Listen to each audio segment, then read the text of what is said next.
மனம் அமைதி பெற அகத்தவம் மற்றும் அகத்தாய்வு பயிற்சிகளை அளித்துள்ளார்கள். இத்தகைய சிறப்பான மனவளக்கல் என்னும் வாழ்க்கை கல்வி உலக சமுதாய சேவா சங்கம் கை யோகா இணைய வழியே 12 நாட்கள் அடிப்படை பயிற்சியாகவும் அதனைத் தொடர்ந்து 4 மாதங்கள் சான்றிதழ் கல்வியாகவும் நம் இல்லம் தேடி வந்து அளித்து வருகிறது. இந்த சிறப்பான செய்தியினை நமது உறவுகளிடமும் நட்புகளிடமும் பகிர்ந்து அனைவரும் உடல் நலத்துடன் ஆரோக்கியமாக அமைதியாக வாழ நம்மாலான சிறு உதவியினை செய்வோம். மகர்ஷியின் கனவாம் உலக அமைதிக்கு நம்மால் என்ற சிறு தொண்டினை செய்து குருவின் கனவினை நனவாக்குவோம். மேலும் விவரங்களுக்கு kundaliniyoga.edu.in இணையதளத்திற்கு செல்லவும். வாழ்க வளமுடன். தவத்தினை தொடர்ந்து மனமே ரிலாக்ஸ் பிளீஸ் என்ற தலைப்பில் சிந்தனை விருந்து விளங்க பேராசிரியர் அருள்நிதி சுயம்பு கவுனி பாண்டி அம்மா அவர்களை அன்புடன் அழைத்து அமர்கிறோம். வாழ்க வளமுடன் அம்மா. வாழ்க வளமுடன் அம்மா. மிக்க நன்றி அம்மா, மிக்க நன்றி.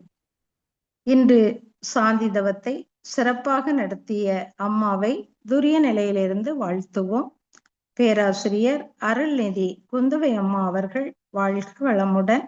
அம்மா அவர்களும் அவர்தம் அன்பு குடும்பமும் அருட்பேராற்றல் கருணையினால் உடல் நலம், நீள ஆயுள், நிறை செல்வம், உயர் புகழ், மெஞ்ஞானம் ஓங்கி வாழ்க வளமுடன், வாழ்க வளமுடன். நன்றிகள் அம்மா. வாழ்க வளமுடன். வாழ்க வளமுடன் அம்மா. வாழ்க வையகம், வாழ்க வையகம், வாழ்க வளமுடன். குரு வாழ்க, குருவே துணை. சிந்தனையை உடல் நலத்தை சீரமைத்து உய்வித்த குருவே வாழ்க. அனைவருக்கும் வணக்கத்தையும் வாழ்க வளமுடன் என்ற வாழ்த்தையும் தெரிவித்துக் கொள்கிறேன். இன்று சிந்தனைக்கு எடுத்துக்கொண்ட தலைப்பு மனமே ரிலாக்ஸ் பிளீஸ். மனம் என்ற சொல் மண் என்ற சொல்லின் அடிப்படையில் தோன்றியுள்ளது. மண் என்றால் நிலை பெறுதல் என்று பொருள். மனதால் தான் மனிதர்கள் நிலை பெறுகின்றனர். மனம் அறிவை வழி நடத்தி செல்ல வேண்டும். மனம் உறுதியான நிலையிலும் தெளிவான நிலையிலும் அறிவோடு இணையும் போதுதான் இறைநிலையை அடைய முடியும்.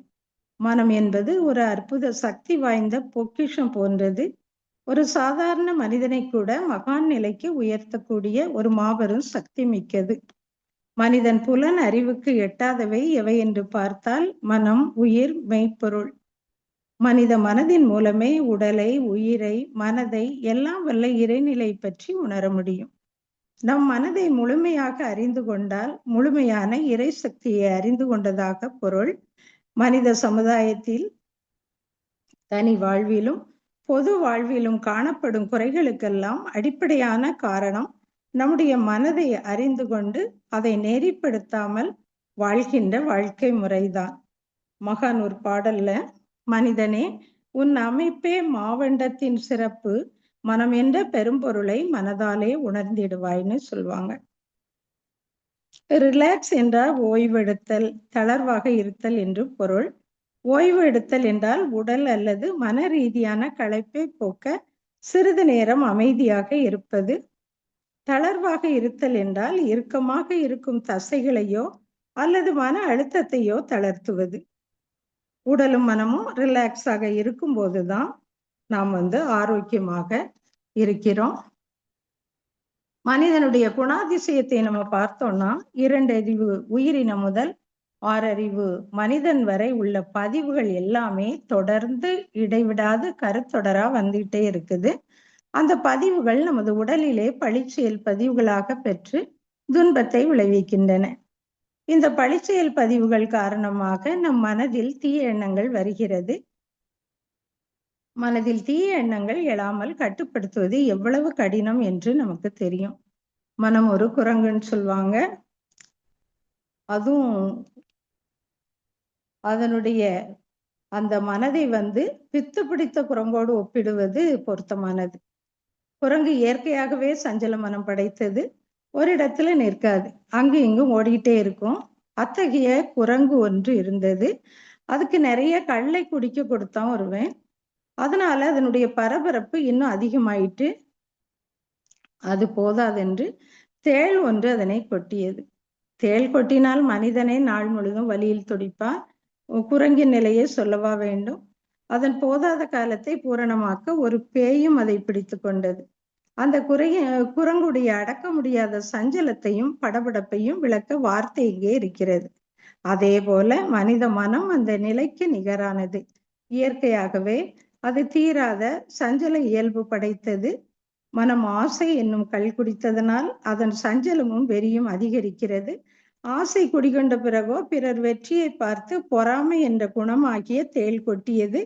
முடிவாக கர்வம் என்னும் பேயும் மனத்தினுள் புகுந்து எல்லா பெருமையும் தனக்கே என்று நினைக்க செய்கிறது. இத்தகைய மனதை கட்டுப்படுத்துவது எவ்வளவு கடினம்! மனதின் சஞ்சல தன்மையை அடக்க அதற்கான காரணங்களை நாம் அறிய வேண்டும்.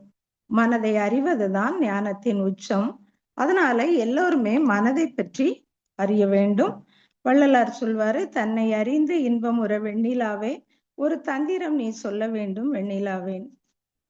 மகான் ஒரு கவியில, மனம் இயற்கையின் மாபெரும் நிதியலோ, மனமதை தாழ்த்திட மயக்கத்தால் துன்பமே, மனமதை உயர்த்தினால் மட்டிலா இன்பமே, மனதிலே உலையெல்லாம் மற்றங்கு தேடிவீர்னு சொல்லுவாங்க. அப்ப மனதை யார் இயற்கையின் மாபெரும் நிதி என்று நினைக்கிறாங்களோ அவர்கள் மனதை செம்மையாக வச்சிருப்பாங்க. உடலையும் உயிரையும் நன்றாக கவனித்துக் கொள்வாங்க. மனித வாழ்க்கையின் உயர்ந்த லட்சியமே அவரவர்கள் எண்ணியதை அடைய வேண்டும் என்பதுதான். அது கடுகளவு சிறியதாக இருந்தாலும் சரி, மலையளவு பெரியதாக இருந்தாலும் சரி, எதுவானாலும் அதை அடைய உதவுவது மனம்தான். மனம்தான் வாழ்க்கையின் விளைநிலம். மனதின் தன்மை எதுவோ அதுதான் மனிதனுடைய தன்மை. மனதின் மாண்பு எதுவோ அதுதான் மனிதனுடைய மாண்பு. மனதின் உயர்வு எதுவோ அதுதான் மனிதனுடைய உயர்வு. ஆகவே மனதை எந்த அளவில் உயர்த்தி கொள்கிறோமோ, வலுப்படுத்தி கொள்கிறோமோ, அந்த அளவிலே தான் மனிதனுடைய எல்லா வளங்களும் அமையும். எனவே நம்ம மனதை ரிலாக்ஸாக வைத்திருக்க வேண்டியது மிக அவசியம். இதை கேட்கும் போதே எல்லோருக்கும் தோன்றும் ஒரு எண்ணம் என்னவெனில், இந்த மனமானது ஓடிக்கொண்டே இருக்கிறதே, இதை நிறுத்திவிட்டால் நன்றாக இருக்குமே என்று. ஆனால் அது நிற்க வேண்டும் என்று எப்போது நினைக்கிறோமோ அப்பொழுதுதான் அது முன்பை விட அதிவேகமாக ஓடத் தொடங்குது. ஏன்னா மனதை அடக்க நினைத்தால் அது அலையும், மனதை அறிய நினைத்தால் அடங்கும். இதுக்கு மனதை நல்ல முறையில பழக்க வேண்டும். திருமூலர் ஒரு பாடல்ல சொல்வாரு, பார்ப்பான் அகத்திலே பார்ப்ப செய்துண்டு மெய்ப்பாரும் இன்றி வெறித்து தெரிவன, மெய்ப்பாரும் உண்டாய் வெறியும் அடங்கினால் பார்ப்பான் பசு ஐந்தும் பாலாய் சொரியுமே அப்படின்னு சொல்றார். உன் மனம் ஒன்றே உன்னை மீட்கக்கூடிய ஆயுதம். அது தெளிவாக இருக்கும் வரை உன்னை யாரும் வீழ்த்த முடியாதுன்னு சொல்லுவாங்க. நாம் நம்ம மனசை எப்படி வச்சிருக்கிறோம்னா, ஒரு சின்ன விஷயம் நடந்தால பெரிய பிரச்சனையாக்கி மனதை கெடுத்து அது பெரிய பிரச்சனையாக்கி அப்படியே அந்த மனதை நம்ம கெடுத்து வச்சிருக்கிறோம். அப்ப அதைத்தான் துரும்ப தூணாக்கி விடுவாங்கன்னு சொல்லுவாங்க. யாரெல்லாம் எந்த விஷயத்தையும் நெகட்டிவா நினைக்கிறாங்களோ அவங்களுக்கு எல்லாமே நெகட்டிவா தான் தெரியும். யாரெல்லாம் பாசிட்டிவா நினைக்கிறாங்களோ அவங்களுக்கு எல்லாமே பாசிட்டிவா தெரியும். இப்ப எல்லாவற்றையும் நேர்மறையான சிந்தனையோடு பார்த்தால் எப்போது நம்மால மிகவும் மகிழ்ச்சியாக வாழ்க்கை வாழ முடியும்.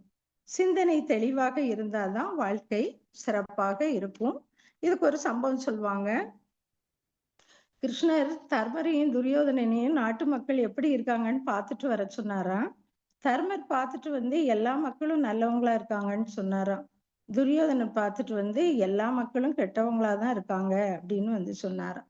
அப்ப இதுல இருந்து என்ன தெரியுதுன்னா, அவரவர் மனது எப்படி இருக்கோ அப்படிதான் அவர்களுடைய பார்வையும் இருக்கும். அதனால எப்பொழுதுமே பாசிட்டிவா நினைக்கணும், பேசணும். நம்முடைய மனம் எப்படி இருக்குதுன்னா, முதல்ல நினைக்கிற பொருள் கிடைக்கலையேன்னு நினைக்குது. பிறகு அது கிடைச்சதுன்னா அதை விட்டுட்டு மீண்டும் ஒரு விஷயத்த நினைக்குது. இப்படியே நம்ம மனம் ஓடிக்கொண்டேதான் இருக்குது. அப்படின்னா அந்த மனதை வளப்படுத்தினா எப்படி இருக்கும்? முதல்ல மனதை அறியணும். மனதின் மதிப்பை அறிய வேண்டும். மனதின் பலவீனத்தையும் அறியணும். மனம் எப்படி பளிங்கு போல் இருக்கிறதோ, எவ்வளவு விசாலமா இருக்குதோ அந்த அளவுக்கு தான் இயற்கை நமக்கு இன்பத்தை தர காத்திருக்கிறது. அந்த நிலையில் நாமும் அந்த இன்பத்தை பெற்றுக்கொள்ளலாம். மனதிற்கு தூய்மை ஊட்டுவது, மனதின் ஆற்றலை பெருக்குவதும் மனவளக்கலை பயிற்சி.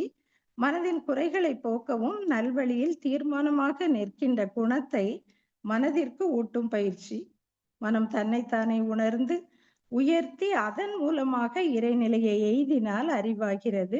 அந்த நிலையை பெற்ற மனதினை கொண்ட மனிதனும் தெய்வமும் தரத்தில் ஒன்றே. இதைதான் நம்ம மனவளக்கலை பயிற்சியின் மூலம் அறிந்து கொள்கிறோம். இன்பமும் துன்பமும் அமைதியும் மனதிற்குள் இருந்துதான் வர வேண்டும் என அறியாமல் நம்ம எங்கெங்கெல்லாமோ தேடி அலைந்து தனக்கும் சமுதாயத்திற்கும் துன்பம் கொடுத்து கொண்டு மக்கள்லாம் இருக்காங்க. அப்ப மனமானது உயிர், உடல் இவற்றோடு எந்த அளவுக்கு ஒற்றுமையா இயங்குதோ அந்த அளவுக்கு தான் தனி மனிதனின் அமைதி நிர்ணயிக்கப்படுது. மனதின் இயக்கம் உடலையும் உயிரையும் பாதிக்குது. உயிரோட்டத்தில் ஏற்படுகின்ற குழப்பம் உடலையும் மனதையும் பாதிக்கிறது. உடல் நலக்குறைவு உயிரையும் மனதையும் பாதிக்குது. இந்த சீர்கேடான மனநிலையை மாற்றி மனம், உயிர், உடல் இந்த மூன்றிலும் ஒற்றுமையான இயக்கத்தை பாதுகாக்க ஏற்ற ஒரு சாதனம் தான் மனவளக்கலை. ஒரு சில சமயங்கள்ல நமக்கு மனமே ரொம்ப வெயிட்டா இருக்கிற மாதிரி மனசுக்குள்ள ஒரு ஃபீல் ஆகும். அப்ப எந்த வேலையுமே செய்ய ஆர்வமே இல்லாம இருக்கும், தூக்கமும் வராது. அந்த நிலை மனிதனை நோயாளி போலவே ஆக்கிரும். அதுக்கு காரணம் பொதுவா நிறைய பேர் மனதை உணர்ச்சி வயப்பட்ட நிலையிலேயே வைத்திருப்பாங்க. இப்போ ஒரு படகுல சிறிய ஓட்டம் இருந்துச்சுன்னா அது வழியா கொஞ்சம் கொஞ்சமா நீர் புகுந்து படகு மூழ்கிடும். அதே போலதான் எதுக்கு எடுத்தாலும் கவலைப்படுவாங்க, அதிகமா டென்ஷன் ஆவாங்க சிலர். அந்த டென்ஷனே அவங்களுக்கு இயல்பான குணமாகிரும். மனநோயாளி ஆகும் நிலை கூட ஏற்படும். சிலர் எப்ப பார்த்தாலும் கோவப்பட்டுட்டே இருப்பாங்க, என்ன பேசினாலும் சரிதான். கவனிக்காம விட்டா கொஞ்சம் கொஞ்சமா அது உடலையும் மனதையும் பாதித்து விடும். பழைய காலத்துல தாத்தா பாட்டி யாரும் நான் டென்ஷனா இருக்கேன்னு சொல்லல. ஆனா இப்ப தற்போது நம்ம சின்ன குழந்தைகள் கூட டென்ஷனா இருக்குது எனக்கு அப்படின்னு சொல்லும். இப்போ நிறைய பேருக்கு டென்ஷன் அதிகமாகி தூக்கம் இல்லாம இருக்கிறதுனால கவுன்சிலிங் கொடுக்கக்கூட நிலை கூட இருக்குது. பெண்களை விட ஆண்கள் தான் மன அழுத்தத்துக்கு உள்ளாராங்கன்னு ஒரு ஆய்வுல சொல்றாங்க. அதனால ஆண்களுக்கு இதய சம்பந்தமான நோய்கள் வருது. இரவு குறைந்தது 6 மணி நேரமாவது நல்லா தூங்கணும். தூங்க முன்னால ரிலாக்ஸேஷன் பயிற்சி சாந்தி தவம் செய்துட்டு தூங்கணும்னா நல்ல தூக்கம் வரும். தூக்கத்துல உடலுக்கு 75% ஜீவகாந்தமும் மனதுக்கு 25% ஜீவகாந்தமும் வருது. இப்ப நல்லா தூங்கும் போதுதான் ஜீவகாந்தம் ஃபுல் சார்ஜ் ஆகுது. மனித மனதை எலக்ட்ரோ என்சோஃபோலோகிராஃப் அதாவது EEG என்ற கருவியை கொண்டு ஆராய்ந்த போது அது வினாடிக்கு 1 முதல் 40 வரை மன அலைச்சுழல் உள்ளன என்ற உண்மையை விஞ்ஞானிகள் கண்டுபிடிச்சிருக்காங்க. இந்த மன அலைச்சுழல் இயக்க நியதியை 4 பிரிவுகளாக உளவியல் அறிஞர்கள் சொல்றாங்க. அவை பீட்டா அலை 14 to 40 per second, ஆல்பா அலை 8 to 13 per second, தீட்டா அலை 4 to 7 per second, டெல்டா அலை 1 to 3 per second என்பனவாகும்.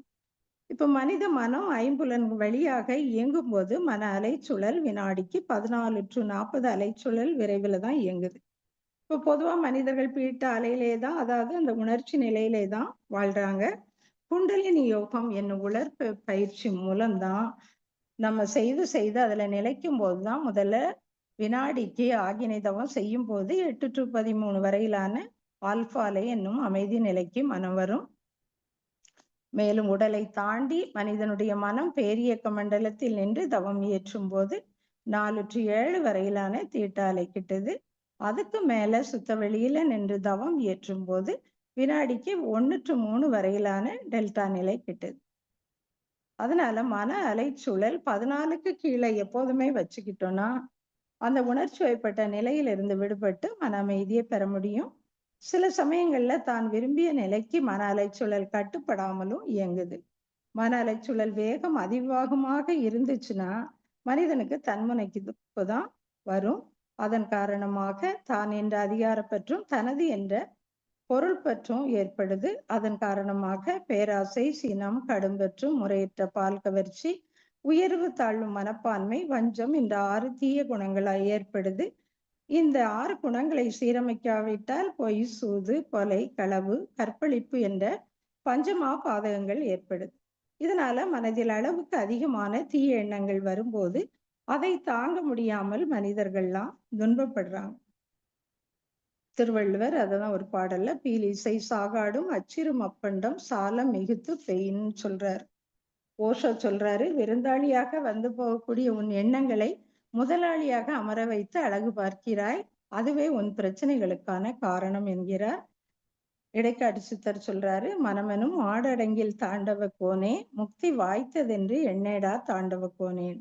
அதாவது மனம் அடங்கினால்தான் முக்தி எளிதாக கிடைக்கும் அப்படின்னு சொல்றாரு. அப்போ நம்ம மனதை ரிலாக்ஸ் ஆக வைக்க காலை மாலை இருவேளையும் தவம் செய்யணும். உடம்புக்கும் மனதுக்கும் வித்தியாசம் இருக்கு. உடம்பை அதிகமா அசைக்கணும், மனதை அதிகமா அசைக்க கூடாது. அதுதான் சொல்வாங்க, அசைந்து கெட்டது மனது, அசையாமல் கெட்டது உடல். அசையால் வைக்கக்கூடிய அந்த மனதை யோசனை அப்படிங்கிற பெயர்ல சிந்தித்து சிந்தித்து அது முக்கியமான சமயத்துல, அதாவது நல்ல முடிவு எடுக்கக்கூடிய நேரத்துல ஒரு முடிவு எடுக்க முடியாம போகக்கூடிய நிலையில வந்துடும். ஏன்னா மனதை அசைக்க அசைக்க மனதின் வல்லமை குறைய ஆரம்பிக்குது. மகான் சொல்றாங்க, உண்மையில் எதிரி உனக்கு உண்டு எனில் உள்ளத்தில் எழும் ஒழுங்கற்ற எண்ணமே. புத்தர் சொல்றாரு, போரில் 1000 பேரை வெல்வதை காட்டிலும் உன் மனதை வெற்றி கொள்வது சிறந்தது என்கிறார். நம்முடைய மகான் எப்பொழுதும் இன்முகத்தோடு தான் இருப்பாங்க. மனதின் செம்மை முகத்தில் புன்னகையாக இருக்கும்.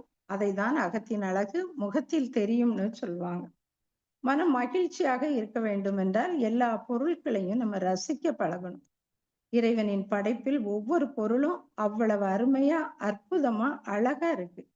மலைகள், காடுகள், எவ்வளவு அழகான பறவைகள், பூச்சிகள், மலர்கள், இது எல்லாமே நம்ம பார்த்து ரசிக்கணும். அது ஓசோ சொல்றாரு, சின்ன சின்ன விஷயத்தை கூட நாம் ரசிக்காவிட்டால் பின்னாளில் நாம் இந்த பேரின்பத்தை அனுபவிக்க முடியவில்லையே என்று நினைப்போம் அப்படின்னு சொல்றாரு. அப்போ மனம் ரிலாக்ஸ் ஆக இருக்க எப்பொழுதும் நிகழ்காலத்துல இருக்க பழகணும்.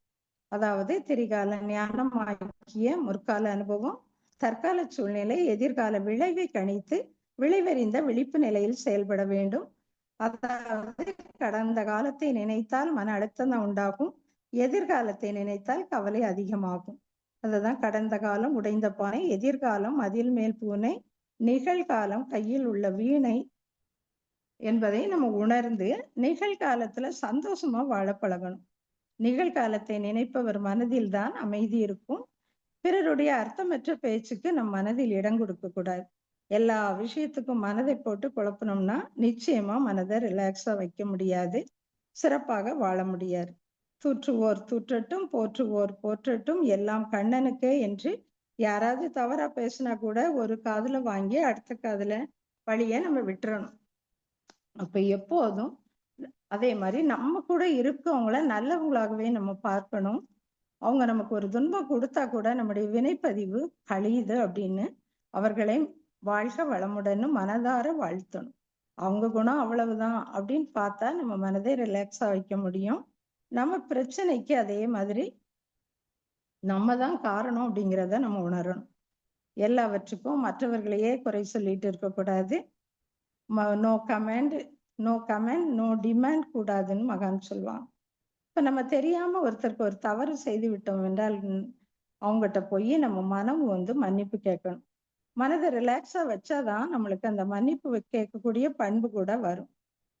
இப்ப மனம் சின்ன சின்ன விஷயத்திலையும் பற்று வைத்துக் கொள்ளாமல் தாமரை இலை தண்ணீர் போல வாழ பழகி கொள்ளணும். அதாவது மனதால் எண்ணத்தால் பூணும் துறவாகிய உறவில் தெளிவுதான் மனதை செம்மைப்படுத்தும். மனதில் இறை ஆற்றல் நிறையும் போது பற்றில்லா நிலை ஏற்படும். அந்த நிலையில மனம் ரிலாக்ஸ் ஆகும். இப்ப நம்ம பிறந்தது முதல் இன்று வரை எந்த வகையான உணவு உட்கொண்டோமோ அந்த உணவினுடைய தன்மைக்கும் ஆற்றலுக்கு தக்கவாறு உடல் வளர்ச்சி, மனவளம் அமையுது. சாத்வீக உணவை உண்பதால் சாத்வீக குணம் உண்டாகுது. அதனால பொறுமை, அன்பு, இரக்கம், சகிப்பு தன்மை போன்ற நற்குணங்களும் ஏற்படுது. உண்ணப்படும் உணவு அதே வகையான குணமுடைய மனதை உருவாக்கும். உணவு மனதை ரிலாக்ஸ் ஆக்குறதுல பெரும் பங்கு வகிக்குது. அதே மாதிரி உணவு, உறக்கம், உடலுறவு, உடல் உழைப்பு, எண்ணம், இதுல இந்த 5லையுமே அளவு முறையும் மீறும் போதுதான் இன்பமும் துன்பமும் வருது. அதனை புரிந்து கொண்டு 5ல் அளவோடும் முறையோடும் நம்ம நடந்து கொள்ளும் போது மனம் அமைதி அடையும். இப்போ ஒரு செயல் செய்தா அதுக்கு விளைவு உண்டு, இதுதான் இறைநீதி என்ற செயல் விளைவு தத்துவம் அத நியூட்டன் தேர்ட் லா சொல்லுது, for every action there is an equal and opposite reaction. அப்போ ஒரு செயல் செய்தா அதுக்கு சமமான எதிர் விளைவு உண்டு. இப்போ செயல் விளைவு தத்துவத்தை புரிந்து கொண்டு நல்ல செயல் செய்தால் நல்ல விளைவு கிடைக்கும் என்பதை உணர்ந்து ஒவ்வொரு செயலையும் செய்யும் போது மனம் அமைதியாகும், ரிலாக்ஸ் ஆகும். அதே மாதிரி நம்ம பிறருக்கு நம்மால முடிந்த அளவு உதவி செய்யணும். அறநெறிகளான ஒழுக்கம், கடமை, ஈகை என்ற பண்புகளை கடைபிடித்து வாழும்போது நமது மனம் அமைதி அடையும். இப்போ ரொம்ப சில சமயங்கள்ல மன அழுத்தம் அதிகமா இருக்க மாதிரி இருக்கும், ரொம்ப கவலையா இருக்கும். அப்ப சிறிது நேரம் அமைதியா உட்கார்ந்து ஆழமாக அந்த மூச்சை உள்ள இழுத்து அப்படி மெதுவா வெளியே விடணும். அப்போ இது கொஞ்ச நேரம் அப்படி பண்ணலாம். நம்மளால ஒரு 3 நிமிஷமோ 5 நிமிஷமோ செய்ய முடிஞ்சா செய்யலாம். அப்போ நம்முடைய மனம் கொஞ்சம் ரிலாக்ஸ் ஆகும். வாய் விட்டு சிரித்தால் நோய் விட்டு போகும்னு சொல்லுவாங்க. நகைச்சுவை நிகழ்ச்சிகளை கேட்டு சிரிக்கும் போது நம்முடைய மனச்சுமை குறையும். நம்ம சாதாரணமாக புன்னகிக்கும் போது முகத்துல 17 தசைகள் இயங்கும். வாய் விட்டு சத்தமாக சிரிக்கும் போது கண்களை சுற்றி உள்ள தசைகளையும் சேர்த்து சுமார் 43 தசைகள் இயங்கும். சிரிக்கும் போது என்டோர்பின் என்ற அமிலம் சுரந்து மனிதனை மகிழ்ச்சியாக வைக்க செய்யும். சிரிப்பது இயற்கையான வலி நிவாரணின்னு சொல்லலாம். இரத்த ஓட்டத்தை சீராக்கி இதய நோய் வரும் அபாயத்தையும் தடுக்குது. சிரிப்பு உடலில் உள்ள கார்டிசோல் என்னும் அழுத்த ஹார்மோனை குறைத்து இதய துடிப்பை சீராக்குது. மனநல நிபுணர்களின் கருத்துப்படி ஆரோக்கியமாக இருக்கணும்னா ஒரு நாளைக்கு குறைந்தது 15 to 20 முறையாக, அதாவது உண்மையா மனதார சிரிக்கணும் அப்படின்னு சொல்றார். சும்மா போலியா சிரிக்காம நம்ம அத மனதார சிரிக்கணும் குறைந்தது அப்படின்னு சொல்றார். அப்போ அதனால சில இடங்கள்ல லாஃபிங் தெரபி அப்படின்னு பயிற்சி கொடுக்குறாங்க. வாய் விட்டு சிரிக்கும் போதுதான் நம்முடைய மன அழுத்தம் குறைந்து மனம் ரிலாக்ஸ் ஆகுது. மன அழுத்தம் ஏற்படும் போது மனதை ஒருநிலைப்படுத்தும் விஷயங்கள்ல கவனம் செலுத்தணும். உதாரணமா 100ல இருந்து 1 வரை தலைகீழாக எண்ணலாம். நமக்கு பிடித்த ஓவியங்களை வரையலாம், மெல்லிசை பாடல்கள் கேட்கலாம், புத்தகங்கள் வாசிக்கலாம். அவங்களுக்கு பிடித்த விஷயங்களை, அதாவது நம்மளுக்கு மனநிறைவு தரக்கூடிய விஷயங்களை நம்ம செய்யலாம். நம்முடைய மனதில் இருக்கும் பிரச்சனைகளை நம்மிடம் மிகவும் அன்பாக இருக்கும் உறவினர்கள் அல்லது நல்ல நண்பர்களிடம் பகிர்ந்து கொள்ளும் போது, அவங்க ஆறுதல் கூறும்போது அதற்கான தீர்வும் கிடைக்கும். நம்முடைய மனபாரமும் குறைந்து ரிலாக்ஸ் ஆகும். ரத்தன் டாட்டா சொன்ன அருமையான வரிகள், இரும்பை மெனக்கெட்டு யாரும் அழிக்க முடியாது, அதனுடைய சொந்த துருவே அதனை அழித்துவிடும். அதே மாதிரி எந்த ஒரு நபரையும் அழிப்பதற்கு வேறு யாரும் தேவையில்லை, நம்முடைய மனமே நம்மை அழித்துவிடும். நல்ல மனநிலையை வளர்த்து கொண்டால் யாரும் நம்மை அழிக்க முடியாது. அதனால நன்றாக தவம் செய்து மனதை ரிலாக்ஸ் ஆக வைத்து கொள்ள வேண்டும். இப்ப டென்ஷனாக கவலையாக இருக்கும்போது நல்ல காற்றோட்டமா உள்ள இடத்துல போய் நல்ல நடைபயிற்சி செய்யலாம். இயற்கை காட்சிகளை ரசிக்கலாம். செல்போன், லேப்டாப் அந்த நேரத்துல நம்ம கொஞ்ச நேரம் அதிகமா யூஸ் பண்ணாம நல்லா ரிலாக்ஸா இருக்கலாம். அதே மாதிரி நிறங்களுக்கும் நம்முடைய உணர்வுக்கும் தொடர்பு உண்டுன்னு சொல்றாங்க. இப்போ காலையில நம்ம வெள்ளைப்பொடி வச்சு கோலம் போடுறதுக்கும் கலர் பொடி வச்சு போடுறதுக்கும் ஒரு வித்தியாசம் இருக்கு. அது போட்டு நம்ம கலர் கொடுக்கும் போதே நம்முடைய மனம் அவ்வளவு மகிழ்ச்சியா இருக்கும். அதே மாதிரி வீட்டுல கலரா ரோஜா செடியில உள்ள பூக்கள், அதே மாதிரி வேற செடிகளில் உள்ள பலவித வண்ண மலர்களை நம்ம பார்த்து ரசிக்கும் போது நம்முடைய மனம் ரிலாக்ஸா இருக்கும். வண்ணங்கள் குறித்து சில குறிப்புகள் சொல்றாங்க. அதுல மஞ்சள் நிறம் மகிழ்ச்சி, நம்பிக்கை மற்றும் புத்துணர்ச்சியின் அடையாளம். இது மூளையை தூண்டி சுறுசுறுப்பாக வைத்திருக்க உதவுது. அதே மாதிரி நீல நிறம் அமைதி, நம்பிக்கை மற்றும் பாதுகாப்பை குறிக்கும். மன அழுத்தத்தை குறைத்து மனதை ஒருநிலைப்படுத்த உதவும். பச்சை நிறம் இயற்கை, வளர்ச்சி மற்றும் சமநிலையை குறிக்குது. இது கண்களுக்கு குளிர்ச்சியையும் மனதுக்கு நிம்மதியையும் தரும். வெள்ளை நிறம் தூய்மை, அமைதியை குறிக்குது. நம்முடைய மனவளக்கலை சீருடைய அணியும் போது மனதிற்குள் அமைதியான நிலை ஏற்படுகிறது. வண்ணங்கள் நம் ஆழ் மனதில் ஏற்படுத்தும் தாக்கத்தை புரிந்து அதை நமக்கு சாதகமாக மாற்றிக்கொள்ள வேண்டும். நம்ம அணியும் ஆடைகள், வீட்டில் அடிக்கும் பெயிண்ட் கலர்ஸ் எல்லாமே நம்ம மனதுக்கு பிடித்தமானதாக இருக்கும் போதும் மனம் ரிலாக்ஸ் ஆகுது. கண்ணதாசன் ஒரு பாடல்ல சொல்றாரு, நாளை பொழுதை இறைவனுக்கு அளித்து நடக்கும் வாழ்வில் அமைதியை தேடுன்னு சொல்றாரு. பாரதியார் ஒரு பாடல்ல, நின்னை சரணடைந்தேன் கண்ணம்மா, நின்னை சரணடைந்தேன், துன்பம் இனி இல்லை சோர்வில்லை, சோர்வில்லை தோற்பில்லை, நல்லது தீயது நாமறியோம் நாமறியோம், அன்பு நெறியில் அறங்கள் வளர்த்திட நல்லது நாட்டுக தீமைகளை ஓட்டுக, நின்னை சரணடைந்தேன் கண்ணம்மா, நின்னை சரணடைந்தேன் அப்படின்னு சொல்றார். அப்ப இறைவனிட்ட நம்ம சரணாகதி அடையணும். தவம் ஆழ்ந்து செய்ய செய்யதான் இறையருள் தானாக கிடைக்கும். திருவள்ளுவர் சொல்றாரு, மனத்துக்கண் மாசில நாதல் அனைத்தரன் ஆகுல நிரபரன். அப்ப மனதை தூய்மை செய்ய அகத்தவும் அகத்தாய்வு செய்யணும். மௌனம் அகத்தாய்வு பயிற்சியிலே உயர்ந்த பயிற்சி, மனதை சீரமைக்கும் பயிற்சி. மௌன நோன்பு இருக்கும்போது நம்ம மனதில் உள்ள தேவையற்ற எண்ணங்கள்லாம் வெளிவரும். மௌன நோன்பில் மனம் அடங்கி நம்ம தற்சோதனையில ஈடுபடும் போது இறைநிலையின் இயல்பு அனைத்துமே நம்ம அறிவிற்கு காட்சியாகும். அந்த நிலையில நம் மனம் ரிலாக்ஸ் ஆகும். புறத்தே உள்ள அனைத்தையும் அறிவது மனம். அனைத்தையும் அறிகிற மனம் தன்னை அறியாது போனால் அறிவு முழுமை பெறாது. மனம் தன்னையும் அறியும் போது ஞானம் முழுமையடைந்து அந்த முழுமையில் ஆனந்தத்தை உணர்ந்து பேரானந்தம் அடைகிறது. அந்த நிலையில் மனம் அமைதியாக இருக்கிறது. மகான் நெற்றியில் உச்சியில் ஞாபகமாயிரு, உற்றுற்று பார்த்திடு உன்னை உலகை பின், கற்றபடி நட கருத்து விழிப்புடன், பற்றற்று வாழும் பழக்கம் உண்டாகிவிடும்னு சொல்றாங்க.